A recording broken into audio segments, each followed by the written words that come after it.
नमस्कार, मैं हेमंत और आप पॉलिटिक्स देख रहे हैं। बीजेपी ने जिस तरह बंगाल के मैदान में विपक्ष को चारों खाने चित किया है, पूरे देश का सियासी माहौल गर्मा दिया है।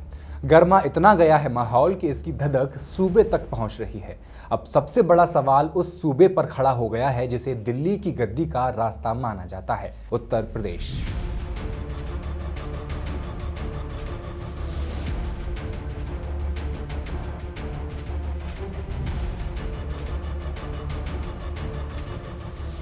यूपी में चुनाव आने में अब साल भर से भी कम का वक्त बचा है और बंगाल की इस सुनामी के बाद लोग पूछने लगे हैं कि क्या अब विपक्ष के पास लड़ने के लिए कुछ बचा भी है या खेल खत्म हो चुका है।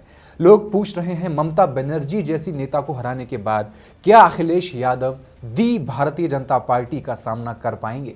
वो पार्टी जिसके पास अटूट ताकत है, पैसे की भरमार है, सारी एजेंसीज जिसके कब्जे में है, संघ का संगठन जिसके पास है, क्या उस पार्टी को अब कोई हरा सकता है। कुछ लोग तो ये भी मान चुके हैं कि भाजपा को अब कोई हरा सकता है तो वो सिर्फ एक ही व्यक्ति है, अन्ना हजारे। लेकिन उत्तर प्रदेश क्या वाकई इतना आसान होगा जितना लग रहा है? आइए जानते हैं।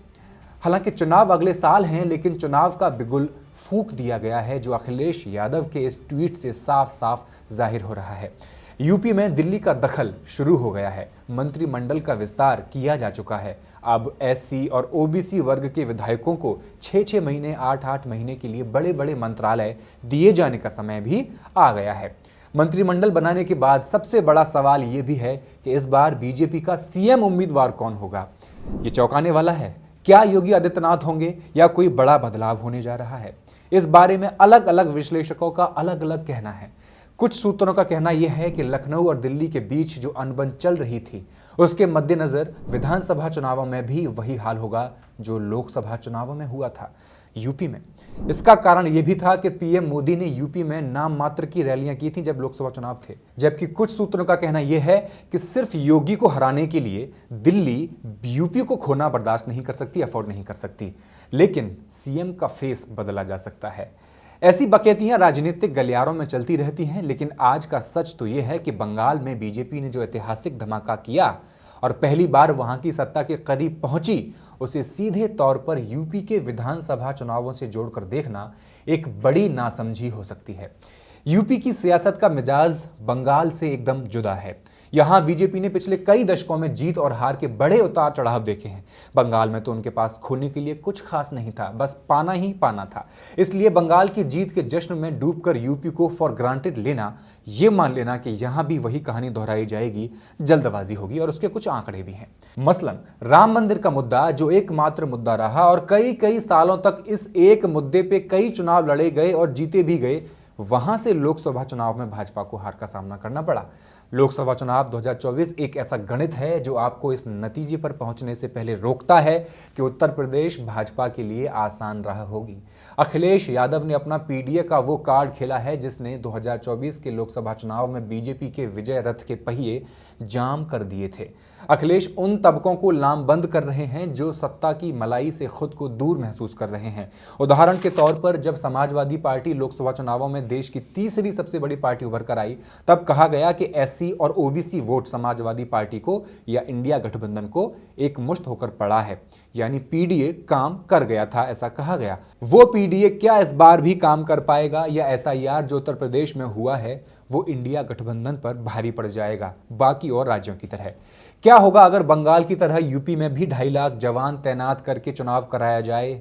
ये कुछ ऐसे सवाल हैं जो बंगाल चुनाव के बाद यूपी के लोग लगातार सोच रहे हैं। उन लोगों को मैं बता देना चाहता हूं कि यूपी की वोटर लिस्ट से तकरीबन 2 करोड़ से ज्यादा वोट नाम इनके एसआईआर से काट दिए गए हैं, यानी कुल वोटर्स का लगभग 13.21% हिस्सा वोट नहीं डाल सकेगा इस बार। दूसरा, अखिलेश के पीडीए की काट के लिए योगी ने अपनी कैबिनेट का विस्तार जो किया है, वो सोशल इंजीनियरिंग जो की है, क्या वो भी एक मास्टर स्ट्रोक हो सकता है एसआईआर के अलावा? मई 2026 में हुए इस फेरबदल में योगी ने एससी और ओबीसी जातियों के चेहरों को शामिल कर लिया है मंत्रिमंडल में। मनोज पांडे जैसे ब्राह्मण चेहरे से लेकर विश्वकर्मा, पासी और वाल्मीकि समाज के नई मंत्रियों को शामिल करके योगी जी ने कहा कि अपने किले की हम रक्षा कर सकते हैं। अब जो एक चल रहा था ठाकुर बनाम ब्राह्मण, तो मनोज पांडे को मंत्रिमंडल देने के बाद उसको साधने की कोशिश की जा रही है।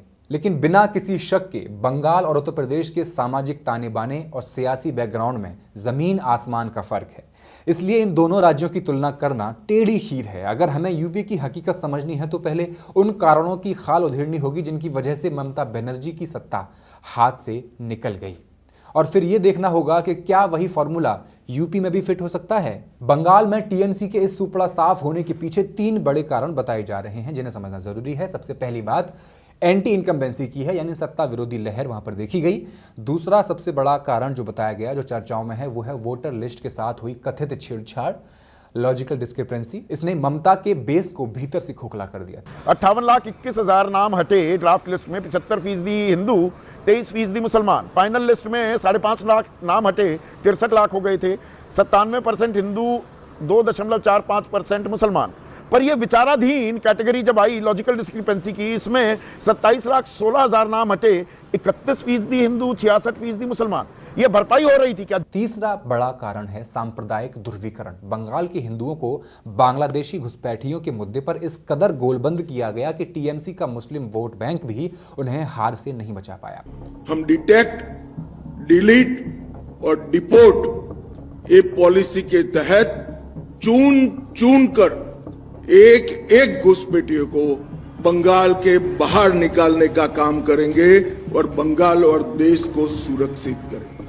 अब सवाल यह है कि क्या ये तीनों चीजें यूपी में भी लागू हो सकती हैं? यूपी में भी एंटी इनकम्बेंसी का मिजाज चरम पर है, लेकिन क्या एंटी इनकम्बेंसी बीजेपी के संगठन को गिरा पाएगी? क्या लोकसभा जैसा जादू फिर से हो सकता है? ये बड़ा सवाल है। हकीकत यह है कि पिछले विधानसभा चुनावों में ही ये साफ दिखने लगा था कि पिछड़े, अति पिछड़े और दलित तबकों के बीच बीजेपी के लिए वो पहले वाला जोश अब नहीं रहा है, कम हुआ है। यूपी का जो वोटर कभी कभी मोदी योगी के नाम पर आंख बंद करके बटन दबाता था, वो अब बेरोजगारी, महंगाई और सामाजिक हिस्सेदारी जैसे मुद्दों पर सवाल पूछने लगा है। फिर चाहे वो पेपर लीक का मुद्दा हो या नोएडा में अभी हालिया में हुआ मजदूरों का प्रोटेस्ट का मामला हो।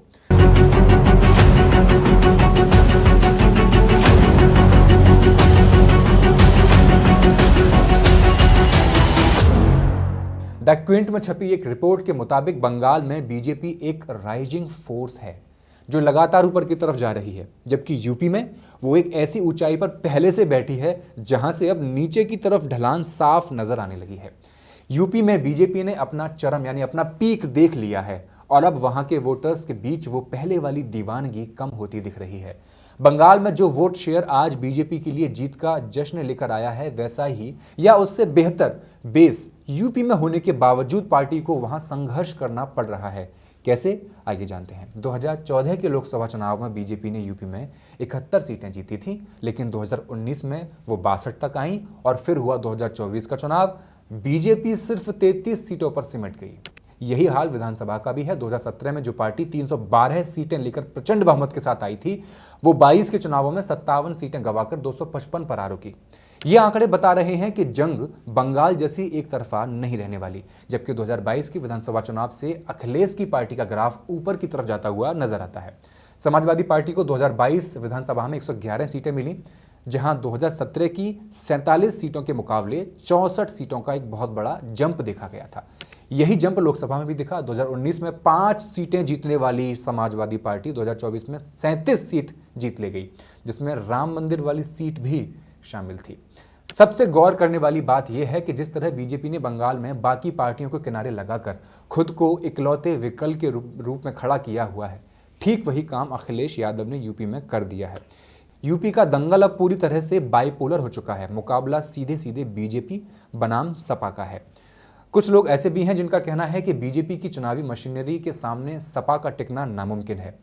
ये लोग एक खास दांव की तरफ इशारा करते हैं और वो दांव है एसआईआर में 2 करोड़ से ज़्यादा नामों का काटा जाना, यूपी का पूरा प्रशासन एक व्यक्ति के हाथ में होना, एक पार्टी के हाथ में होना। लेकिन यहाँ एक बहुत ही दिलचस्प और पेचीदा मोड़ भी है। बंगाल और यूपी में जो नामों की सफाई हुई है एसआईआर में, उन दोनों का पैटर्न एक जैसा नहीं है। ताज्जुब की बात है कि यूपी में सबसे ज़्यादा नाम बीजेपी के अपने मजबूत शहरी इलाकों जैसे लखनऊ, गाजियाबाद, नोएडा और कानपुर से काटे गए हैं। वहीं ग्रामीण इलाकों में जहां समाजवादी पार्टी का सिक्का चलता है, वहां नामों के कटने की तादाद काफ़ी कम बताई जा रही है। हालांकि असली खेल इसके अंदर भी हो सकता है। जब तक पूरा डेटा सामने नहीं आता एसआईआर का यूपी का, तो ये कहना मुश्किल है कि वोटर लिस्ट का शुद्धिकरण किया गया है या फिर विपक्ष को ठिकाने लगाने की कोई नई और गुप्त रणनीति बनाई गई है। इसके अलावा जहां सांप्रदायिक माहौल बनाने का सवाल है, जैसे बंगाल में घुसपैठियों को लेकर बनाया गया, तो यूपी में ऐसा मुश्किल लगता है। सिर्फ अयोध्या में भव्य राम मंदिर बनवा देना या कुंभ मेले का शानदार आयोजन कर देना ही हिंदुत्व को उस मुकाम पर नहीं ले जा सकता जहां वो चुनावी वैतरणी अकेले पार करवा दे। The Kumbh Mela is a sacred event, but history has shown that it can also turn deadly. Over the decades, stampedes have taken hundreds of lives at this massive religious gathering.